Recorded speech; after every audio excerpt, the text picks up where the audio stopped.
Welcome in the latest episode of the Betting the Pitch Major League Baseball podcast. I'm your host, Real G. Warner. Tonight's episode, we're going through the August 14th Major League Baseball card from start to finish. My first look at the lines is about to begin. Before we do that, make sure you hit subscribe, Apple Podcasts, and on Spotify. It's called Betting the Pitch. If you want YouTube, at the Real_G Warner. Also for the Instagram Reels, Instagram.com/Real_G Warner. We're going to start this, find a best bet, end of show. We're 2-1 so far through August. Still have to catch up on the Thursday, August 13 game. Seen a few of them so far. Unfortunately, it looks like the great streak of winning Miami Marlins bets at home as very fairly priced underdogs or small favorites. Looks like that is dead as I'm 5-0 Pittsburgh right now, and I think the seventh inning. But Tyler Phillips was good. Bullpen was bad, and that's kind of what happens when you get into it a little bit earlier after winning the first two games in a series. So let's get into this card without further ado. We'll start with the early matchup. We do have a Friday afternoon game in Wrigley Field. We have St. Louis Cardinals and Matthew Liberatore on the road at the Chicago Cubs, and Clay Holmes making, I think, his second start for the Cubs since his trade deadline acquisition. Liberatore of plus 159, underdog totals 8 minus 110. No first five number because I think they're always concerned about the wind, and a little bit surprised to even see an 8 out there available because you never know what happens off of the lake on a day in Wrigley Field in the friendly confines on the north side of Chicago. So Liberatore, it's always been a huge prospect. Kind of looked like he was putting it together last season, maybe the start of this season. Has not been able to keep it together. I don't really trust him at all. I got to say, I don't really trust Clay Holmes either, and I feel like a lot of his value may come to the Cubs in the bullpen in the playoffs with his closer pass when he was closer for the Yankees for a long, long time. Big favorite here. Don't expect him to go too deep in the game, and that brings a lot of questions in about the Cubs defense, the Cubs bullpen. Late night with the Real_G Warner. See some yawns, of course. You can find us on Twitter, the Real_G Warner, wherever you get your podcasts or wherever you get your social media, wherever you get sports content at the Real_G Warner on that platform. Anyway, probably not a lot for me in this early one, but Cardinals were pretty frisky with the Phillies this past week. Cubs are a solid team playing great baseball, so we'll see what happens in that matchup. Next, we'll go to the late slate. We'll start at 5:10 Central Time, 6:10 Eastern Time with those Miami Marlins. Sandy Alcantara on the road at Cincinnati Reds and Chase Burns. Right now, Sandy is a minus 101 underdog, slight underdog on the road. Chase Burns minus 109 coming back on the Reds. Total 7.5 this one. Even money to the under, minus 120 to over. And first five, we got 3.5 despite the Great American Small Park. Plus 101, though. So I'm thinking we're probably trending towards 4, though a lot of under 4s have been bet down to 3.5. So we'll see if it goes the reverse direction for this Friday first start of the first pitch of the late games. Alcantara has been awesome. Really, it took him a year after his Tommy John surgery to get it all together, but he's solid. Should be in a great position to keep the ball in the yard because it's really hard to lift his sinker. He's in there likely for 7 innings. Marlins bullpen got a lot of work because Tyler Phillips couldn't finish the 6th inning today, but at the same time, it wasn't their best bullpen as they were trailing when he exited, and I think the bases were loaded, or was first, third, 1 out, I think, in the 6th. But Miami's got a really good closer. Getting the ball to him could be Sandy Alcantara, could be Sandy the whole way. On the other side, Chase Burns signed a big contract with the Reds. They just saw Hunter Green go under the knife for his second Tommy John surgery. I imagine there's going to be a lot of conservative ideas coming forth from the Reds. By the way, those here live with me late night, feel free to throw some comments in. I'll get to them when I see them. Try to check in between every couple of games they go through. Especially if you've got something that I don't normally cover. I'm happy to cover anything you'd like on this late night episode because it's just us right now. I think biggest interest for me is under 7.5 even money. Would love to see that move to 8. Pushes on full numbers are huge to me, and I'll certainly risk losing 7.5 to 7, though I don't think that move is likely in that Great American Small Park, as I said, in Cincinnati. Also, first 5, would love to see it hit 4, and I think we will get that before first pitch is thrown. And Chase Burns could literally – you could never score on him for a week if he was pitching every day based on how well he throws. Next, go to the Chicago White Sox visiting the Detroit Tigers in a big battle in the AL Central. Definitely going after this podcast to look for some Detroit Tigers numbers to win the division, to make the playoffs, because I don't like anybody in the Central. And even though the Tigers traded their best arms, I don't think Casey Miles was a huge loss. Tarek Skubal obviously was, but That team is good. They know what they're doing, and I don't trust anyone else in this division whatsoever. Anyway, Sean Newcomb making a spot start or opener. Who knows? After a lot of bullpen was used, after Davis Martin was ejected early on Thursday afternoon, and he's only lasted one inning on Sunday due to rain. So it's been pretty short starts for him. And he also gave up, I think, 9 runs the time before that. So there's some creaking of the furniture of the stairway or whatever for the Chicago White Sox at this point. And I got to say, I don't really believe much in them. But Jackson Jobe starting for the Tigers, I think his second start off of Tommy John reconstruction surgery of his elbow. Newcomb plus 134 underdog, minus 148 coming back from the Tigers. Totals 8.5. This one even money to under, minus 120 to over. First 5 is a full 5, minus 118 to under, minus 102 to over. I don't know that I trust any pitching in this matchup. Tigers bullpen has been a little bit shaky, certainly was on Wednesday night, losing a game that was very winnable for them to really just kind of knock the Guardians way behind them. But it's hard to be perfect, but I do think that the Tigers bullpen is not exactly the same level. But I just said I do like them to win the division at this point, especially catching odds, I'm hoping. Fangraphs, I know, doesn't have them the favorite, but at least unless things change drastically this week. But at the same time, I think there's a long way to go here, and I don't trust the White Sox whatsoever. Next, we'll move to the Boston Red Sox. Jason Bennett on the road to the Pittsburgh Pirates and Bubba Chandler.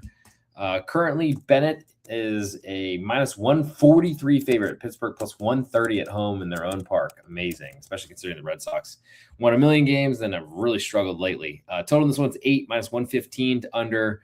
We got a total of 4.5 for the first 5, and that is minus 117. As I think the internet just went down. Hopefully we didn't lose everything, maybe just the bet online. So let's see if we can get this back again, because if not, I'm going to be talking.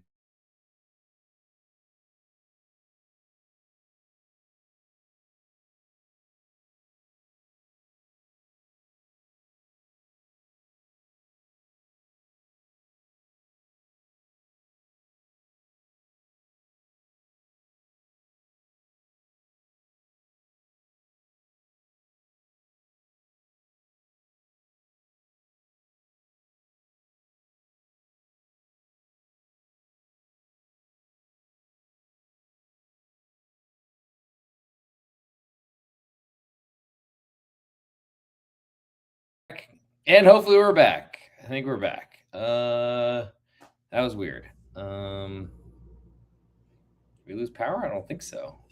Anyway, we're back. Let's go. Just love when this happens. We were doing the Pirates and the Red Sox. Enormous number on home underdog. Bubba Chandler plus 130 at home to Jason Bennett. Kind of soft tossers. Had good results so far, but the Red Sox have gotten those from everybody for a while. For me, I think the underdog money line is the only way I could look, though I am not interested in backing the Pirates right now because I have no faith in their offense. Bet against them all 3 games of the Miami series to good results.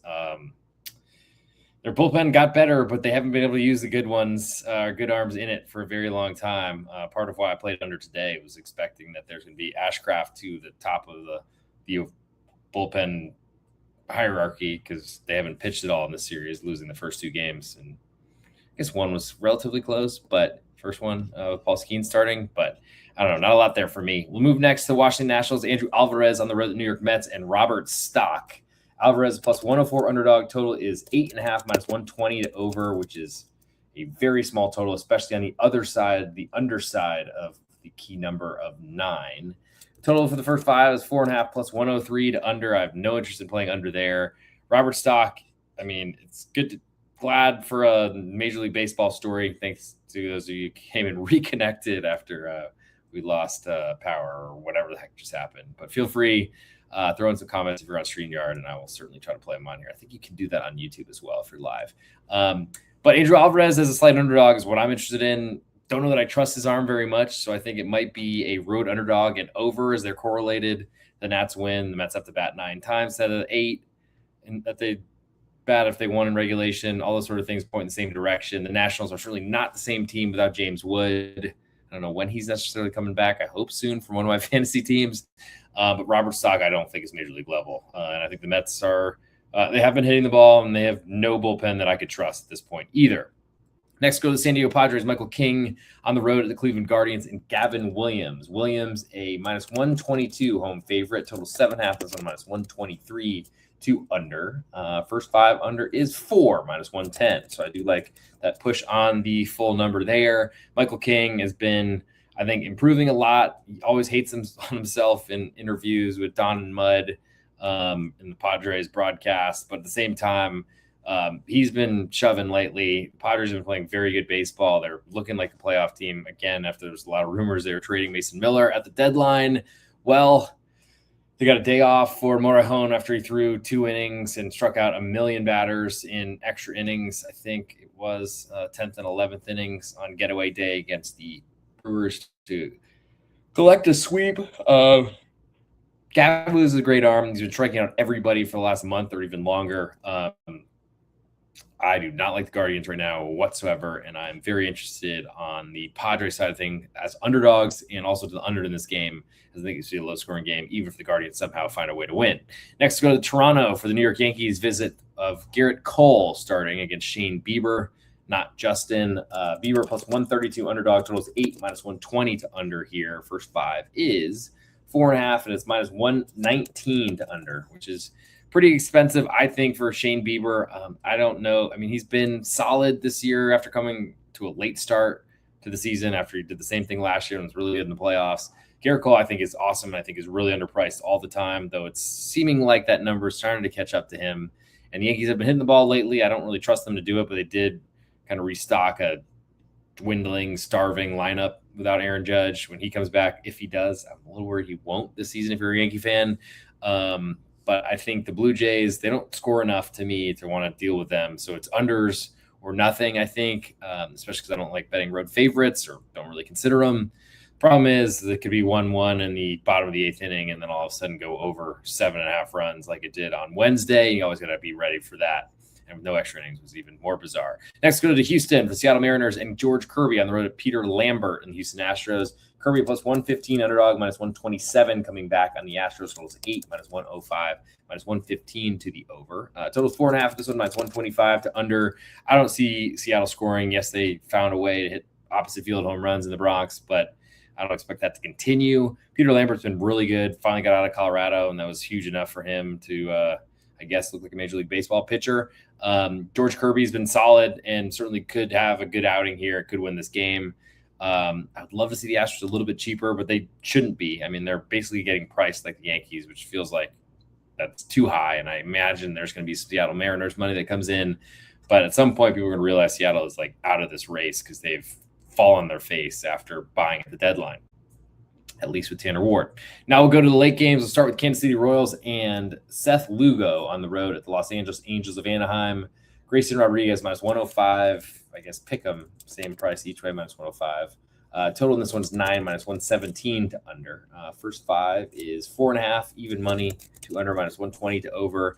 I would not trust. I mean, Grayson Rodriguez fooled us with a great start at his old home ballpark in Baltimore, and then got lit up in Miami. Defense was not helpful, but he was not good. Seth Lugo is going to play to contact, and I don't think the Angels are going to do very well with that. They played a late game on Thursday night against the Texas Rangers. Long series. Certainly all things seem to point to Kansas City to me. I'll wait to see them as an underdog, and I don't know that it'll get there. I feel like there should be some Royals money come in because they've been playing better. Question is, how do they close a game out? That's been trouble for them lately. Will be trouble for a long time. The Angels have actually been a little bit better than that lately, but I don't know if I trust that either. Next, we'll go to the Milwaukee Brewers and Robert Gosser on the road at the Los Angeles Dodgers and Yoshinobu Yamamoto. Currently, Gosser plus 165 underdog, totals 8, minus 120 under here. I'm not playing unders with the Dodgers and nor the Brewers, who I think are a good offense. And I do feel like this Brewers underdog price is enormous, but honestly not as high as I made it. Plus 165, minus 183 coming back in the Dodgers.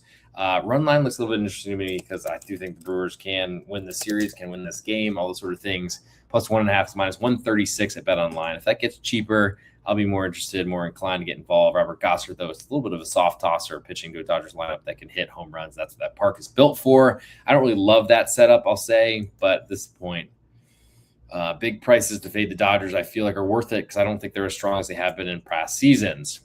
at least until Blake Snell is on that roster in the playoffs, as was Tyler Glass now, who I don't know what his status is. A lot of questions out there. Is Shohei Ohtani going to pitch again? Probably not. We'll see. It's the last game of our list on this Friday, August 14th card. We'll get a best bet coming in just a second.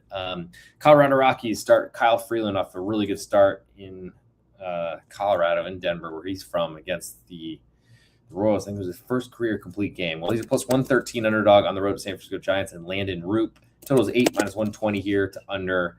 First 5 is under 4. It's even actually plus 103. So getting odds on the under, minus 123 to the over. Might see a 4.5. Big totals in San Francisco is always what I like to play under with. They've had some bullpen or extra innings meltdowns lately. Don't love those. But Freeland's been solid. Can you trust him? That's a big question. If you can, bet under. Landon Roop's been solid. He's had some so-so outings lately, but had a great year so far. I trust him, at least at this point, especially against a Rockies lineup that I don't think anyone's afraid of outside of Coors Field. So that is the Major League Baseball card for this August 14th. I think we have a lot of pitchers still undecided, but also one day off for the Phillies and the Twins after they played the Field of Dreams on Thursday, August 13th. Things to plug. Let's go with, Major League Baseball podcast every night of the week. It's probably the last one for this week. I don't know if I can get weekend ones in there. I'll try to do it, but we might have a couple beers in me at that point. Next week, expect us to return Sunday night for Monday's card, but also have soccer plans. The Community Shield is coming this weekend in England on Sunday, I believe. So we're getting ready for that. And then probably we'll be doing England Premier League, Spanish La Liga, French League, Serie A in Italy, and the German Bundesliga all next week, getting you ready with the futures episode for the season. I'm going to have to find – that's probably going to be a priority this weekend to get some podcasts out on the soccer side of things. NFL is coming with Andrew Schnicker on this Betting the Pitch podcast network as well. You can find us Apple Podcasts and on Spotify, Betting the Pitch, YouTube at _G Warner, Instagram for the Reels at _G Warner also. And then the Need for Seeds College Basketball podcast coming out with Big East Ben. Expect that, and probably maybe a preview episode early November, but the season starts then, so maybe even early October or late October for early November. That's when you should expect that on this channel. Last thing I'll, say before we get to the best bet, thank you all for hanging out 2-1 so far in the graded plays since we've returned to YouTube, Betting the Pitch, Apple Podcast, and on Spotify. I'd love to get more subscribers to patreon.com/thereal_G Warner. Best spot to get all my plays, leans, write-ups all across every sport we're covering. I try to get everything out overnight or early morning the next day of, the games. And then as I lock something in, if you download the app, turn on notifications, you'll literally know when I lock something in because you get a buzz every time I do. Here we go. Josh Witt, 1501. I'll get to your comment in just 1 second. Get the plug out of the way. So, patreon.com, best spot for all my plays. Pretty much just an early preview to what I'm doing, and you get stuff way before it hits on Twitter. Thanks to the new YouTube subscribers as well. Josh Witt, 1501. Hope you're one of those. Astros team total over 3.5 and moneyline parlay. I don't really hate that. I think the Astros, obviously a hitter's park with a pop-up to left field that can go out of the park in the Crawford boxes. It doesn't seem to be as easy as the Bronx and fly balls to right field, but certainly if you keep the ball fair and hit it just with a little trajectory, that works. I think the question is, and seemingly you like the Astros, you're not trying to get involved with the Mariners here, because if you were, you'd probably play the whole game over. But I trust Peter Lambert so far this season. I like them a lot. I think the price, honestly, is fairly cheap just to play the money line by itself, and then maybe add the Astros team total over 3.5. And if they lose 5-4, you could potentially get out of there with a split, but certainly lean that way. The big question is if George Kirby loses 2-1, you're going to feel terrible about it. So we'll see. He can certainly do that, can keep things quiet. Andres Munoz is great at the end of the Seattle bullpen, but getting the ball from Kirby to Munoz, I don't know how they're going to do it. And I don't know that I trust. Gabe Spire's been injured and not pitching well after suspension. Ferrer's been bad. Bazardo's giving up 1 million home runs also. All those sort of things are problems for me. But Josh Witt, 1501, thanks for coming in. And appreciate your thank you as well. Hope to see you on the next episode, likely coming Sunday night for Monday. Unless you got something else, Josh, let's get into the ultimate best bet, the end of show play. And let's rattle through where we're going on this card. I got to say, I'm fairly interested in a low-scoring game in Miami, Cincinnati. I don't know that I want to make that my best bet, though, because I think we'll get a better price later. Tigers are a little bit too expensive for me. Pirates are already down 3 cents from when I started this podcast before we had a little internet outage, I think. Andrew Alvarez is an underdog, looks really, honestly fantastic. And that's where I'll go for my best bet, actually, is instead of just Andrew Alvarez as an underdog, let's go over 8.5 minus 120 right now. Washington Nationals and New York Mets. I just think we see a very high scoring game. Two offenses that can pop off, bullpens that I don't trust, starting pitchers I don't really trust, and Robert Stock. I think we see that he's not a Major League Baseball caliber pitcher. So let's go over 8.5. Our best bet on this Nationals and Mets game. No, sir, that's it. Thank you. Appreciate being sir. But look forward to seeing you in the next episode, Josh. And so let's go Nats, Mets over 8.5. We'll see you in the next episode of Betting the Pitch.